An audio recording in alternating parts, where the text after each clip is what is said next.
നമ്മുടെ നേർച്ചയുടെ സദസ്സുകൾ, അനുസ്മരണ സദസ്സുകൾ, അവിടെ അഹ്ലുസുന്നത്തി വൽ ജമാഅത്തിന്റെ സംഘടനയുടെ കീഴിൽ അത് നടക്കുമ്പോൾ, സുന്നത്ത് ജമാഅത്തിന്റെ പണ്ഡിതന്മാരെ അനുസരിക്കുന്ന മഹല്ല് കമ്മിറ്റികളുടെ പേരിൽ നടക്കുമ്പോൾ, അവിടെ ഒരിക്കലും തമ്മാടിത്തവും തോന്നിവാസവും തെറ്റായ പ്രവർത്തനങ്ങളും ഉണ്ടാവില്ല.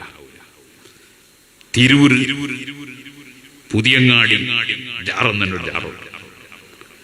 അവിടെ ഞാൻ പഴയ കാലത്ത് പോയി പ്രസംഗിച്ചിരുന്നു. എന്താണ് അവിടെ ഒരു നേർച്ച എന്ന് പറഞ്ഞൊരു പരിപാടി നടക്കും. എന്തെല്ലാം തോന്നിവാസങ്ങളാണ് നടക്കുന്നത്. ഒരിക്കലും ഇസ്ലാമിനോട് യോജിക്കാത്ത പരിപാടി.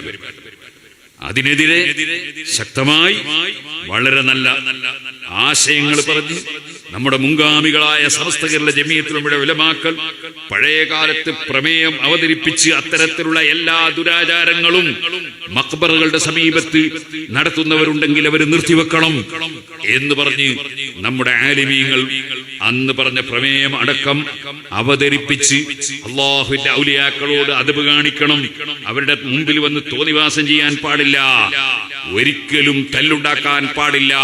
എന്നാൽ പിന്നെ പോലീസ് സ്റ്റേഷനിൽ വെച്ച് തല്ലുണ്ടാക്കാൻ പാടുണ്ടോ? ഒരിക്കലും തെറ്റ് ചെയ്യാൻ പാടില്ല. എന്നാ പിന്നെ അള്ളാന്റെ വീടായ പള്ളിയിൽ വന്ന് തെറ്റ് ചെയ്യാൻ പാടുണ്ടോ? നമ്മൾ തെറ്റൊരിക്കലും പാടില്ല.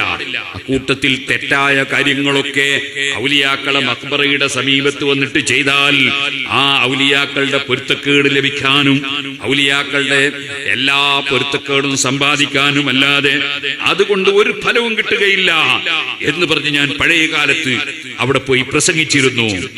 സുബ്ഹാനല്ലാഹ്, അവിടെ എന്തോ ഒരു പറഞ്ഞ നേർച്ച എന്ന് പറഞ്ഞ് കുറെ പാടില്ലാത്ത പരിപാടികൾ നടത്തുമ്പോൾ കുറെ ആനനെ കൊണ്ടുവന്നു. എത്ര ആനയാന്ന് എനിക്കറിയില്ല.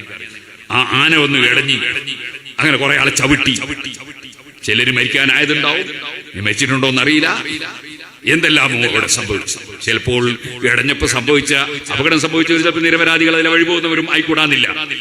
ഞാൻ പറഞ്ഞു വരുന്നത്, അത്തരത്തിലുള്ള തെറ്റുകൾ ചെയ്യുമ്പോ അതിനെ ചൂണ്ടിക്കാണിക്കുകയും അതിനെ എതിർക്കുകയും അത് പാടില്ലെന്ന് പറയുകയും ചെയ്യേണ്ട ഉത്തരവാദിത്വം അത് ദഅവത്തിന്റെ ഭാഗമാണ്. അത് നമ്മൾ നിർവഹിച്ചിട്ടുണ്ട്. അവിടെ തന്നെ പോയി ഞാൻ പ്രസംഗിച്ചിട്ടുണ്ട്. അൽഹംദുലില്ലാഹ്, അന്നതിന് കൂട്ടുനിന്നിരുന്ന ചിലരൊക്കെ എന്റെ പ്രസംഗം കേട്ടിട്ട് അതിൽ പിന്മാറിയിട്ടുണ്ട്. എന്നാലും ജനങ്ങൾക്ക് വലുത് എന്താണ്? അങ്ങനെ ഒരു നേർച്ച നടത്തിയാൽ അവിടെ കുറെ ചന്ത നടക്കൂലേ, അപ്പൊ കുറെ പൈസ കിട്ടൂലേ, അപ്പൊ കുറെ കച്ചവടം ചെയ്തൂടെ, അപ്പൊ പിന്നെ കുറെ കാര്യം കിട്ടൂലേ. ഇങ്ങനെ ചിന്തിച്ചുകൊണ്ട് ദുനിയാവിന് വേണ്ടി ആഖിറം മറന്നു പോകുന്ന ധാരാളം ആളുകളുണ്ട്. ഇത്തരം ചില ഭവിഷ്യത്ത് വരുമ്പോ വേഗം പറയും, കണ്ടോ സുന്നികളെ നേർച്ചക്ക് ആന ഓടി കുറെ ആളെ ചവിട്ടി. സുന്നികളെ നേർച്ച ഒന്നല്ല, അവിടെ ഫാത്തിഹ ഓതണം, യാസീൻ ഓതണം, ഖുർആൻ ഓതണം, ദിക്ർ ചൊല്ലണം, സ്വലാത്ത് ചൊല്ലണം, ദുആ നടത്തണം, ഭക്ഷണം കൊടുക്കണം, സിയാറത്ത് ചെയ്യണം. ഇത്തരം കാര്യങ്ങളല്ലാതെ അവിടെ കുറെ ആളുകളെ ദ്രോഹിക്കുന്ന, ശല്യമുണ്ടാക്കുന്ന തെറ്റായ പ്രവർത്തനം നടത്തുന്ന സുന്നത്തികൾ നടത്തിയിട്ട് അതൊന്നും സുന്നികളുടെ തലയിൽ വെച്ച് കെട്ടരുത് എന്നുകൂടി പറഞ്ഞുകൊണ്ട് ഞാൻ എന്റെ വാക്കുകൾ നിർത്തുന്നു.